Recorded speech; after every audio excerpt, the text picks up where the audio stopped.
Nakakatuwa, no? Ang laki rin ang naitulong ni Meta sa kapaligiran natin.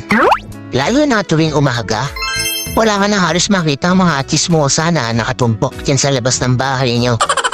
Halos bihira na nga rin silang tumumpok dyan eh. Paano kasi?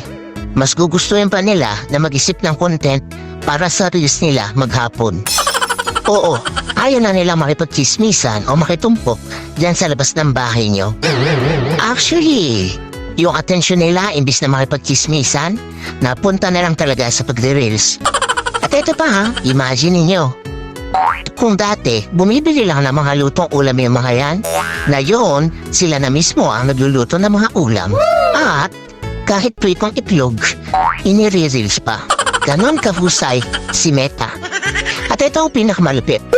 Kung yung dati yung asawa mo tinatalahan ka sa tuwing uuwi ka, ngayon, hindi mo na makausap. Kasi, busy na sa pagla-live o hindi kaya busy sa panonood ng live. At ang mas matindi, hanggang madaling araw, nakikipag-engage na lang siya dahil wala na siyang pakialam sa iyo. Ang husay ni Meta, no?